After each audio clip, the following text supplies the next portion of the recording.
جلوت پسند ہوتے ہیں، یہ جلوت پسند ہوتے ہیں، ایکسٹروورٹس۔ محفل میں یہ خوش رہیں گے، اکیلا پن ان کو بہت بھاری گزرتا ہے۔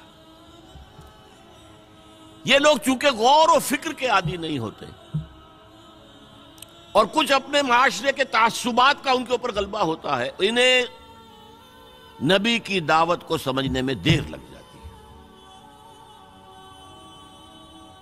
اب اس کی سب سے بڑی مثال دے رہا ہوں، حضرت حمزہ انتہائی محبت کرتے ہیں حضور سے، چچا بھتیجے کا رشتہ بھی ہے، خالہ زاد بھائی بھی ہیں، دودھ شریک بھائی بھی ہیں، ساتھ کے کھیلے ہم جولی بھی ہیں کہ 6 سال بیت گئے ہیں، سوچا ہی نہیں بھتیجا کیا کہہ رہا ہے، سوچا ہی نہیں۔ اپنی تیر کمان لی نکل گئے، شکار کر رہے ہیں، وہیں پہ بھون بھون کے کھا رہے ہیں، یہی ان کی ہابی تھی۔ جیسے حضرت اسماعیل کا نقشہ آتا ہے علیہ الصلوۃ والسلام، حضرت حمزہ کا بھی سیرت و کردار کے اعتبار سے وہی نقشہ تھا۔ 6 سال لگ گئے، سوچا ہی نہیں، اور سوچا بھی ہے تو کس طور سے؟ جذباتی طور پر برسٹ ہوئے۔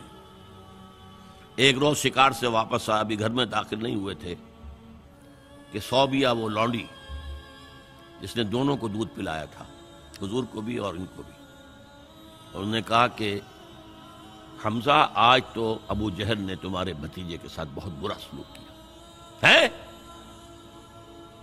گھر میں داخل نہیں ہوئے، سیدھے گئے جہاں وہ اپنا پرا جمائے بیٹھا تھا، اس کے سر پر جا کر کمان ماری، سر پھٹ گیا اس کا۔ کہا تم نے یہ کیا ہے؟ اچھا تم اس کے خلاف ہو، چلو میں اس پر ایمان لاتا ہوں، آؤ میدان میں۔ جذباتی انداز میں، یہ غور و فکر کا معاملہ نہیں تھا، جذباتی تھا۔ یہی معاملہ حضرت عمر کا ہے، تلوار لے کر نکلے ہیں، ننگی تلوار، آج تو گردن اڑا کے آؤں گا محمد کی صلی اللہ علیہ وسلم۔ یہ کل کل کل کل ہر گھر میں لڑائی ہے، اولاد ماں باپ سے جدا ہو گئی، بھائی بھائی سے کٹ گیا، بہن بھائی سے جدا ہو گیا، شوہر بیوی سے، بیوی شوہر سے جدا ہو گئی۔ یہ محمد نے کیا ہمارے معاشرے کے ساتھ کیا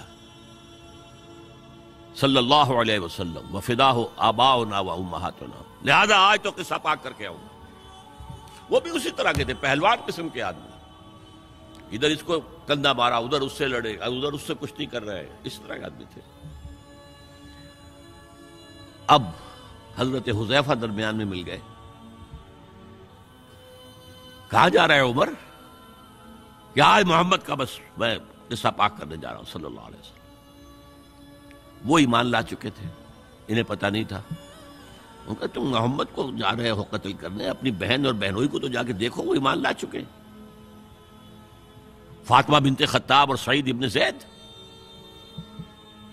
اب جو انہیں غصہ چڑھا ہے، آگ بگولا ہو کر آئے، دروازہ پیٹا ہے، وہاں اندر میاں بیوی بیٹھے ہوئے، سورہ شعراء کی آیات، سورہ طٰہٰ کی آیات نازل ہوئی تھی، اور حضرت خباب بن الارت آئے تھے وہاں پہ انہیں پڑھانے کے لیے، وہ پڑھا رہے تھے۔ معلوم ابو عمر آ گیا، انہیں تو کہیں چھپایا، دروازہ کھولا، کیا پڑھ رہے تھے تم؟ یہ چپ۔ بہنوئی کے تھپڑ مارا زور سے، بہن درمیان میں، اس کے تھپڑ مارا۔ بہن کا ایک جملہ، عمر چاہے تم ہمیں ہلاک کر دو، اب جو دین ہم نے اختیار کیا ہم نہیں چھوڑنے والے۔ موم ہو گیا۔ یہ صنف نازک، اس میں اتنا دم خم کہاں سے آ گیا؟ عرب کے اس معاشرے میں عورتوں کا مقام کیا تھا؟ ان کی کوئی حیثیت تھی کہ مردوں کے سامنے بول سکے؟ اچھا کیا پڑھ رہے تھے مجھے بتاؤ؟ نہیں تم نجس ہو، وہ کلام پاک ہے، تم نہیں پڑھ سکتے، نہاؤ۔ غسل کرایا، پھر سورہ طٰہٰ کی آیات پڑھی، مان لے آئے۔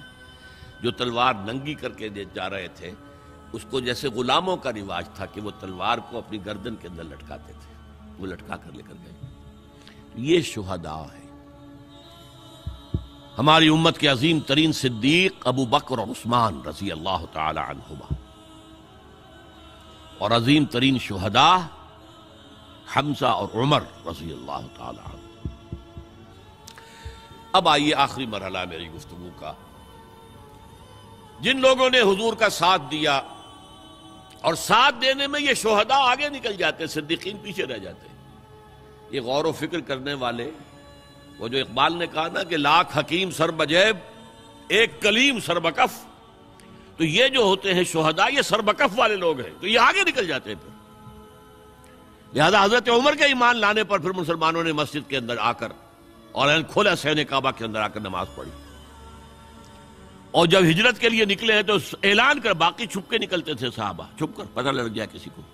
اور آپ نے آ کر وہاں 2 رکعت نماز پڑھی اور کہا دیکھو میں جا رہا ہوں، ہجرت کر رہا ہوں، اگر کسی کی خواہش ہو کہ اس کی ماں اسے روئے تو آئے اس پہاڑ کے پیچھے میرا مقابلہ کر لے، روک لے مجھے. تو یہ تھے حضرت عمر.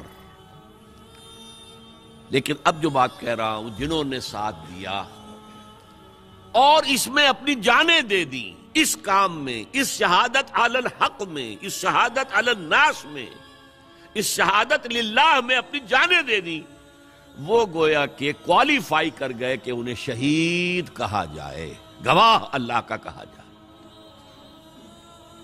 اب حضور کی آنکھ بند ہو رہی ہے. سب سے بڑی اگریو پارٹی کون سی تھی؟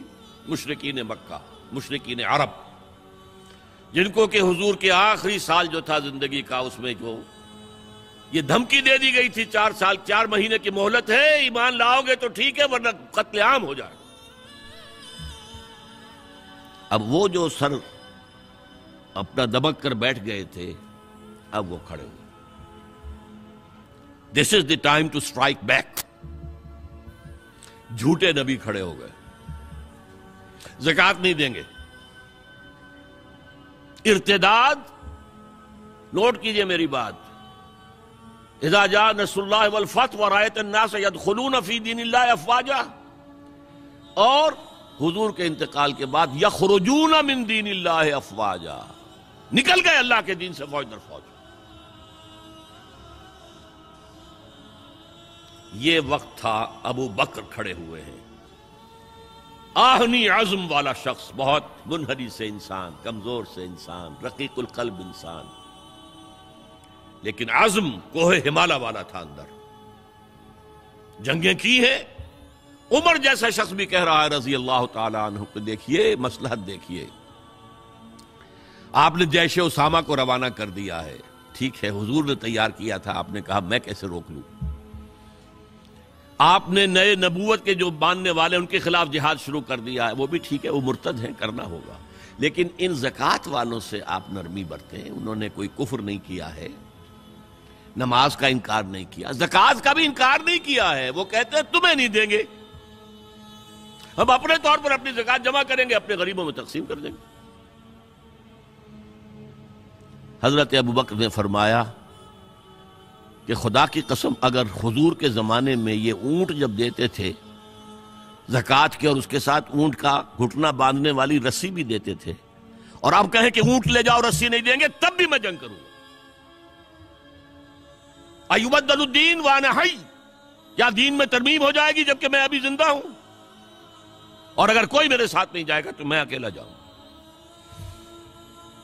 بہرحال یہ جو پہلی کاؤنٹر ریولوشنری موومنٹ تھی، اسے حضرت ابو بکر کی فضیلت، ان کا جو یوں سمجھیے کہ وہ پوری بات جو ایک دفعہ پھیل منتشر ہو گئی، حجاز کے چند شہروں تک اسلام رہ گیا تھا، پورا عرب باغی مرتد، کنسولیڈیٹ کر کے حضرت عمر کے حوالے کر.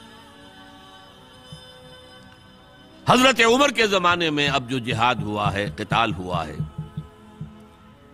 اس میں سب سے زیادہ ایگریوڈ کون تھے؟ ایرانینز. 2 سپر پاورز تھیں، رومن، اس کی 3 میں سے 2 ٹانگیں توڑ دی تھیں، تیسری انٹیکٹ تھی. 3 ٹانگیں کون سی تھیں؟ نارتھ افریقہ پورا اس کے پاس تھا، وہ نکل گیا. ویسٹ افریقہ، شام، ترکی، فلسطین کا علاقہ اس کے پاس تھا، وہ نکل گیا، مسلمان لے گئے. اب رہ گیا یورپ کا، ایسٹرن یورپ. لیکن سلطنت ایران کی دھجیاں بکھر گئی، ختم، نسیہ منسیہ. اگریوڈ پارٹی تو دوسری کاؤنٹر ریولوشنری موومنٹ ایران سے آئی. ایرانی نیشنلزم، ایرانوں میں بڑا غرور تھا. آپ نے وہ تو فردوسی مسلمان تک کہہ گیا ہے، شیر شتر خوردنو سوس مار عرب را بجائے آیت بکار کہ تختے کیا نہ کند آرزو تفو برتو ہے چرخ گردہ تفو. یہ عرب، یہ اجڑ، یہ سوسمار، گوہ کا گوشت کھانے والے اور اونٹ کا دودھ پینے والے، آج ان کی یہ مجال ہو گئی ہے کہ تخت قیانی، یہ امپائر ایرانین آج اس تخت کی آرزو کر رہے ہیں. تفو برتو ہے چرخ طرفا گردہ تفو. اڑ گئے، پرخچے اڑ گئے. اس نے حضور کا نامہ مبارک چاک کیا تھا، سلطنت چاک ہو گئی. اب یہ جو ان کے اندر تھا پرائڈ آف نیشنلزم، اس نے حضرت عمر کو شہید کیا. ابو لولو فیروز ایک مجوسی ایرانی اور ایک ایرانی جنرل ہرمزان، ان کی سازش. یہ ہرمزان کتنا چالاک تھا ذرا نوٹ کیجئے. اس کے خلاف بہت سے مقدمات تھے اور جب پکڑا گیا تو اس کا قتل ہونا تھا. قتل کے لیے لے آیا گیا حضرت عمر کی عدالت میں سامنے. ہیلا کیا اس نے. انہوں نے کہا مجھے ذرا پانی پلا دو. ٹھیک ہے، آؤ بھائی پانی. کٹورا ہاتھ میں لے کر، پہلے مجھے یہ ضمانت دو کہ جب تک میں یہ پانی نہ پی لوں مجھے قتل نہیں کرو گے. ہاں ہاں ہاں تم پی لو پانی، ہم نہیں قتل کریں گے، پانی پی لو. کٹورا پھینک دیا، کرو قتل مجھے. اب جب تک میں یہ پانی نہیں پی لوں تو مجھے قتل نہیں کرو. کہاں سے لاؤ گے وہ پانی؟ اب چھوٹ گیا. لیکن پھر جو سازش کی ہے ابو لولو کے ذریعے سے. ابو لولو غلام تھے کسی صحابی کے. انہوں نے مکاتبت کی ہوئی تھی کہ اتنا اگر تم پے کرتے رہو گے تو اتنے عرصے میں تمہیں میں آزاد کر دوں گا.